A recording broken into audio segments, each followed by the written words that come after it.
set your intention and then have life happen that kind of distracts you from it sometimes? We get to go back and make that intention, that conscious choice again. So today is an unusual day. I'm going to talk to you about not only prosperity and how prosperity looks in our lives, I'm going to talk to you about giving. So don't get up and run out. Please. It's rare that I talk about this, but it's really important. So the talk title today is Prosperity Begins in Consciousness. What is our consciousness here? When I looked at the definition of prosperity, I had one person that said, prosperity is the ability to do what you want to do, when you want to do it, with whom you want to do it with. So in your life, how's it going? Are you able to do what you want to do, when you want to do it, with whom you want to do it with? How does that definition fit for you? Would you say you're prosperous? It's really our mindset here. And what is our consciousness? If you say, no, this isn't my experience, then let's look at why. Even if you don't say that, let's look at why. Next slide. Eric Butterworth wrote the book called Spiritual Economics, a wonderful book. And in this, he gives this definition or advice. He says, prosperity is a way of living and thinking, not just money or things. He also says poverty is a way of living and thinking, and not just a lack of money or things. So take that in for a minute. What is he saying?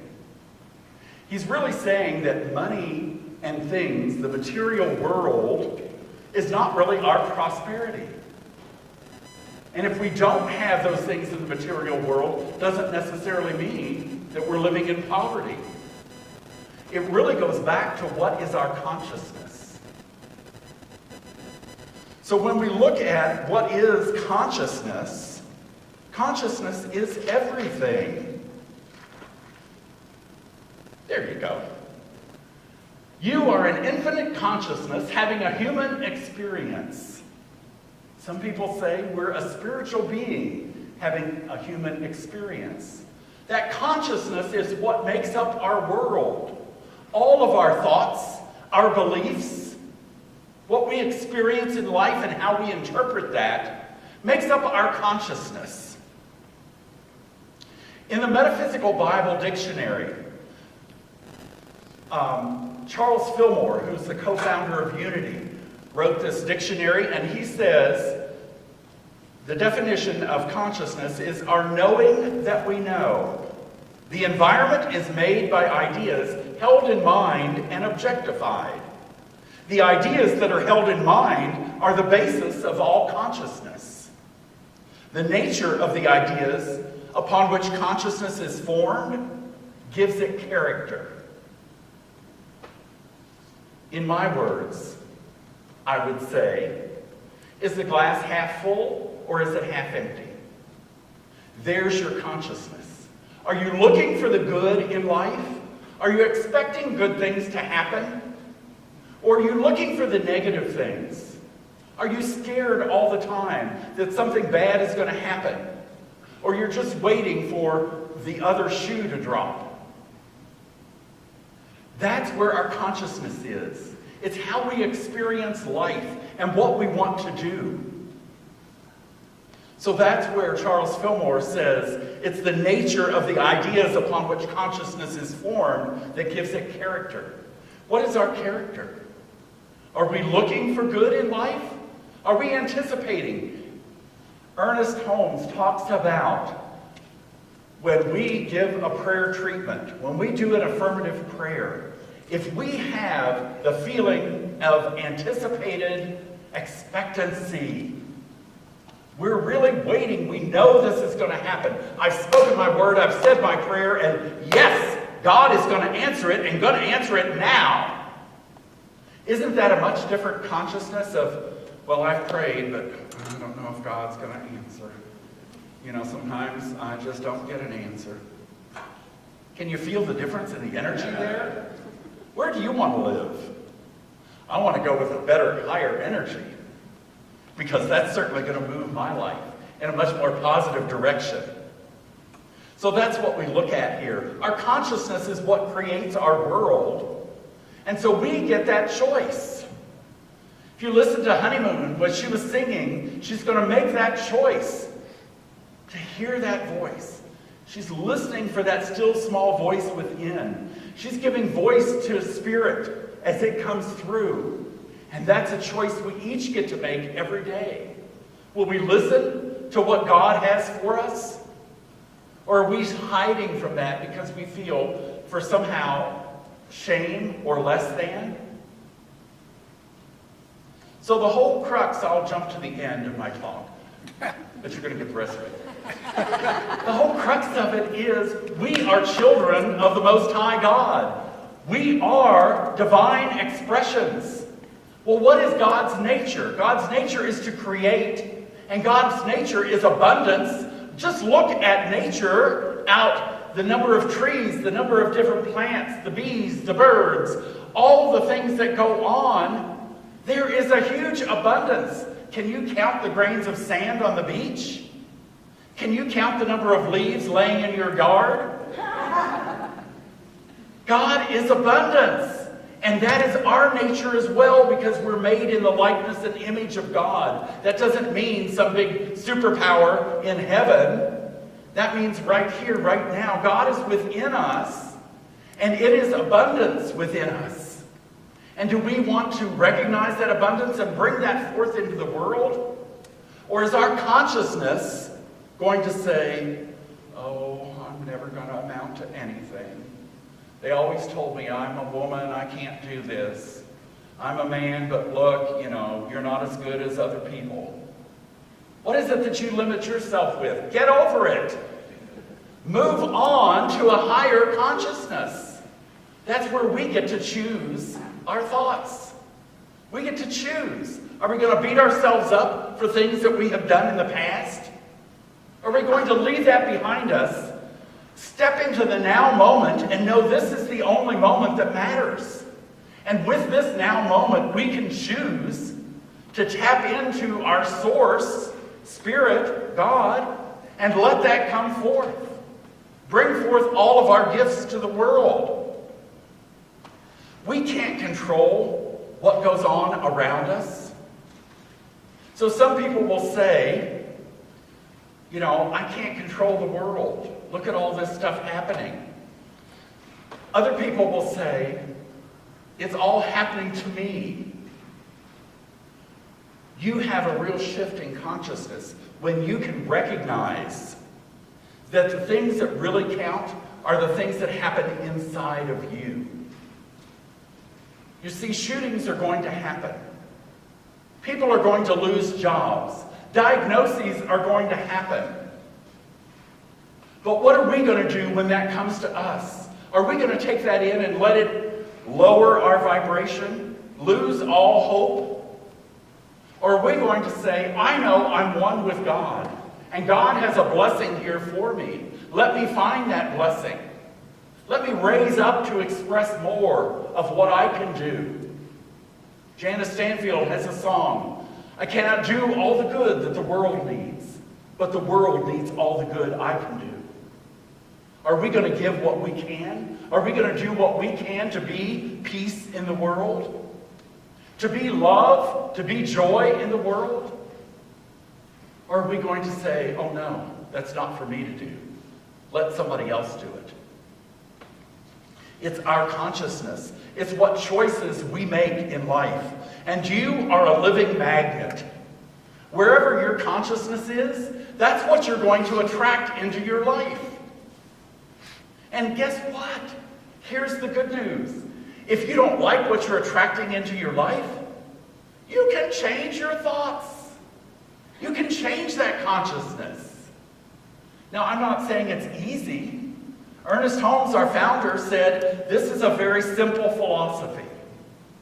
It's not easy, but it's simple. Change your thinking, change your life. I grew up with a very negative consciousness. Things were always happening to me, poor me, and all the messages I got were beating me down.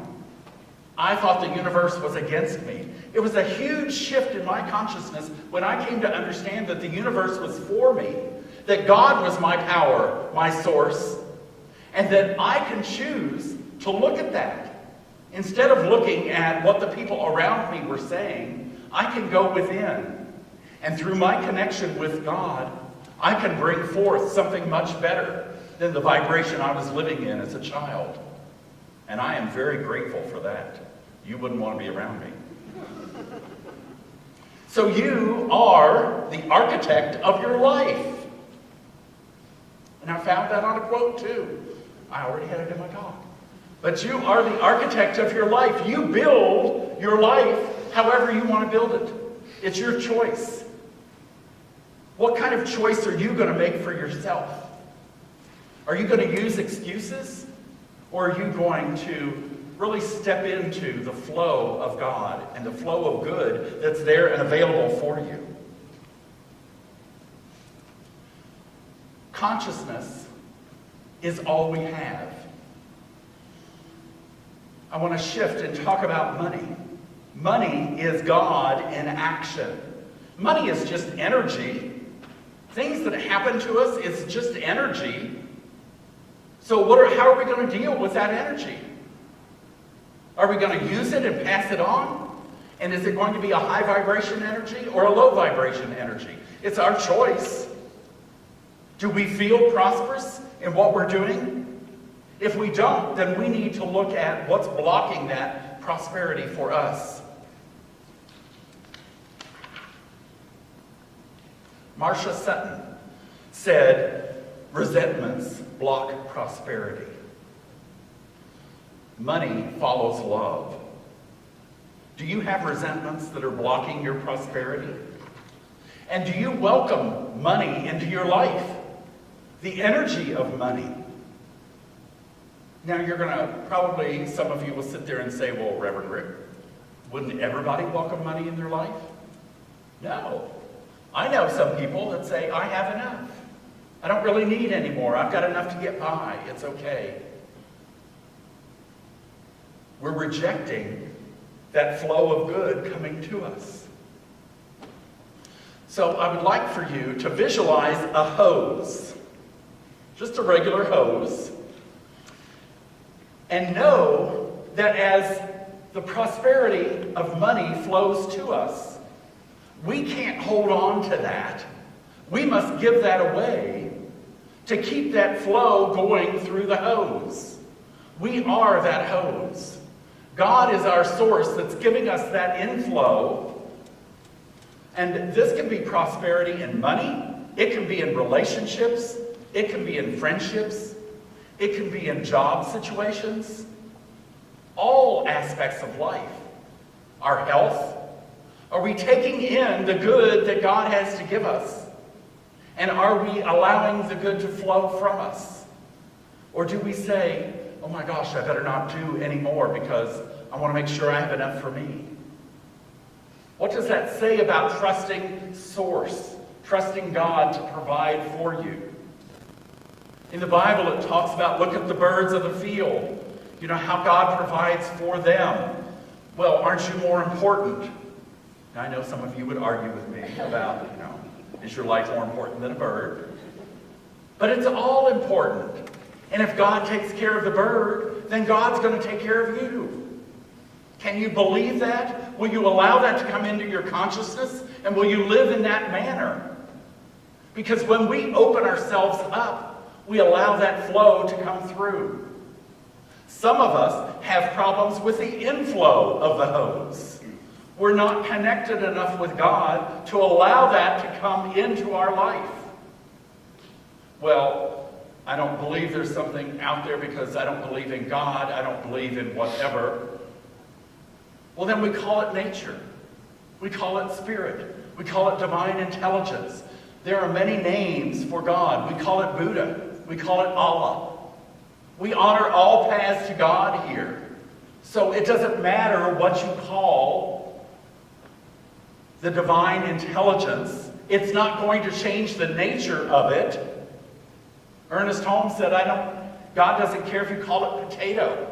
It's not going to change God. It's our consciousness that says, oh my God, that's irreverent. You can't do that. Well, where is our consciousness? What do we believe? If we block that inflow of Spirit giving to us, then what are we going to have to give out? Not much. So the flow starts to lessen if we're blocking that inflow. If we have great inflow into our lives, relationships, money, jobs, all this stuff that happens and our lives are going great, are we trying to hold on to that? Or are we giving stuff out? Because you know the pool that comes in and has water and doesn't let any of it leave will stagnate. So we need to have the inflow and the outflow in order to have our lives be vibrant, to have them be open. That law of circulation, as it's called, is the law of our lives. Do we let that flow? Or do we try to hold on to it, thinking, I've got to save some of this for me? When you look at natural processes, think about your body. Your body is always circulating. Your blood is circulating. Your breath is circulating. Your blood is taking the oxygen and the nutrients that you've taken in around to all the cells in your body. It's distributing them out. It's giving. It's not saying, well, wait a minute, I may not have another breath, so I'm going to hold on to this oxygen. It would be kind of stupid. Can I say stupid in the sermon? So why do we think sometimes, well, I've got to hold on to this because I may not have any more? Are we trusting Spirit that it's continually giving to us? That law of circulation here. So let me just ask you, do you have all the love relationships you want in your life? Do you have meaningful work that's fulfilling for you? Do you have all the money that you want? Or are you searching for something else? If you're searching for something else, I invite you to do an experiment with yourself. Now, I'm glad you're sitting down. I'm going to say the big T word, tithing. If you tithe, if you're giving out 10% of what you're getting in, I guarantee you, Spirit is going to start blessing you. And as you are blessed, you will have more and more that's coming in. I know some of you are very aware of this principle, and you live it and you prove it all the time in your lives. And it's important that we open up that flow of the hose and let that come through our lives. Ken Gordon, who is our spiritual leader for Centers for Spiritual Living, says he lives by the 10-10-20, 10-10-80 rule. He gives 10% of all of his income, all the money that comes to him, 10% of it goes to the church. 10% of it he puts in a special fund for himself, for his goodness fund, he calls it. And the other 80% is what he lives on.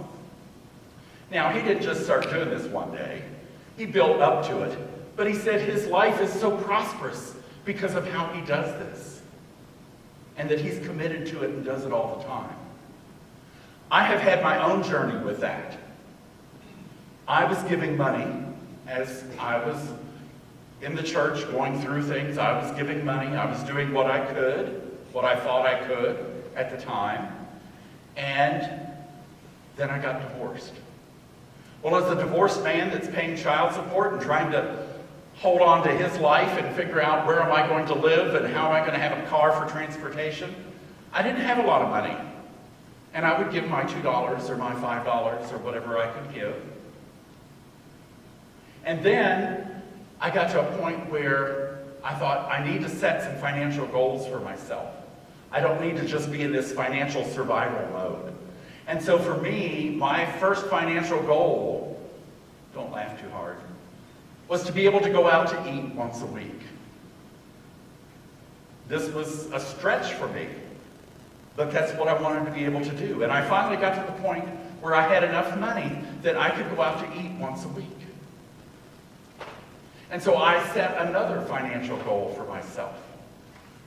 And I kept setting financial goals, and every time as I would be giving money to the church, I would also be able to achieve my financial goal. It was amazing to me that this was working. And then I started realizing that Spirit was providing for me and that I could give more. It was always a stretch. It was always scary for me. What if I don't have a job? What if I don't have this? What if I don't have that? But my consciousness was able to change to the point that I know when Spirit gives me income, I write my check to the church. I write it first before I pay any bills, because I went through that phase where it was like, well, let me pay my bills and see what I have left over. That's why they're called checkbooks, because people will check to see in their checkbook, am I prosperous? Can I give this? When you trust God that you will have what you need, it will make a difference. And so it's exciting, and on my journey, I got to a point where I decided, okay, I need to start tithing, giving 10%. Well, of course, I gave 10% of my net income. Doesn't that make sense? Yes. So I was giving 10% of my net income for years, and as I spiritually matured, Spirit convicted me that, you know what? I'm also providing your 401k. I'm providing health insurance, life insurance. I had all these other benefits that my employer was paying before I got the net. Well, wasn't that coming from God too? So when I recognized that that was all income I was getting, I had to start tithing on my gross pay. Boy, that was something. But it was so important in my spiritual maturity, but also in my life, because it opened up that flow to where now it's not even a thought. When I get money in, it's like, write the check. I have to do it. It's not my money, it's God's money. And so think about, if we were all living in that state of consciousness, giving in that manner, what could we achieve as a spiritual community? Look at the good we could do, the outreach that we can have if we were able to have that consciousness together. So I'm not saying everybody has to be there, because we're all on our own journey. And we honor everyone wherever they are on their spiritual journey. But if I don't tell you where you could be and what could be happening, then I think I'm cheating you out of a lot of goodness in life. So you do your own spiritual work. You consider it in your own consciousness, because it's always your choice. And I know that we set our intentions. Did you hear Bob's reading this morning about the 4 monks? They set their intention for their silent retreat. The candle went out. Oh my, the candle's gone out. Aren't we supposed to be quiet? Why are you two talking? Well, I'm glad I didn't speak. We set our intention, I'm going to give. And then the car breaks down. And then the doctor bill comes. And it's like, well, maybe I shouldn't give because, look, I've got these bills to pay. Where is your consciousness? Are you trusting Source? Are you really trusting God that you can give as has been outlined for us to give and still trust that we'll have what we need? I'll tell you, for me, when I have set my intention, sometimes I get what I call pushback from the universe. It's just trying to see, am I really committed to what I said I'm going to do? And when I stick with it, when I stick with my plan, and stay on course, it really makes a difference. And things do change. And Spirit does come through, and I get more than what I need. Flip the slide, and let's see what I said next. Oh yeah, I was supposed to have that when I was talking. Eric Butterworth, again, from Spiritual Economics, says, under divine law, you receive as you have given, no more, no less. So you have received as you have given. If you're looking for what do you have in your life and how prosperous are you, maybe you need to stop and look at what are you giving. Should you be giving more so you can get more? Should you trust Spirit a little more? God is faithful. God will be there if you will trust it. In the Bible it says it's the Father's good pleasure to give you the kingdom. 10 minutes before. The kingdom is our spiritual realm, our spiritual thoughts within, because the kingdom of God is within us. It's in our heart and in our soul. And so God gives us the kingdom, gives us the spiritual realm in ourselves. It's not about what happens in the world. It's about what happens inside us.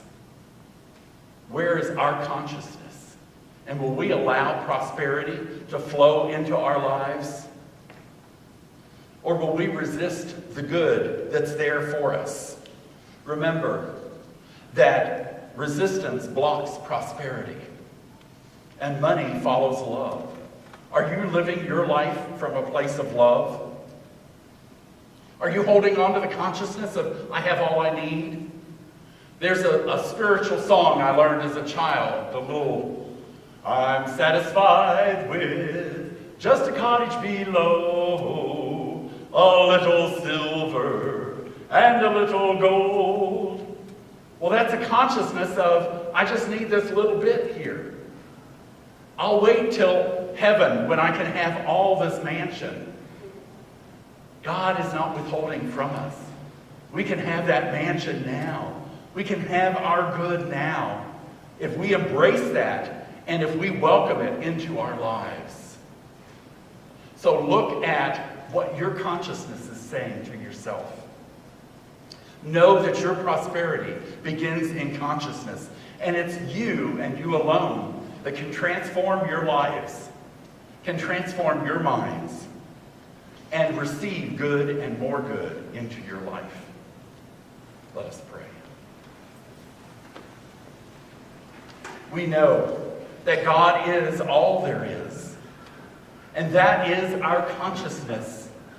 As we stand here together today, knowing that Spirit is in, as, and through amongst all of us, for we are each divine expressions.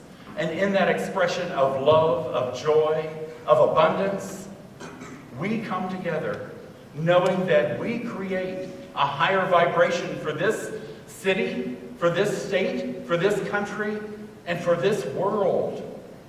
For we send out that vibration of love, peace, acceptance, joy, and anticipation of good and more good that God has for each one of us. We open ourselves to that divine inflow, and we open to the outflow so that we give and receive. We know it is so, and we are grateful. And from that heart of gratitude, I release my word into the law that always says yes, yes. And together we say, and so it is.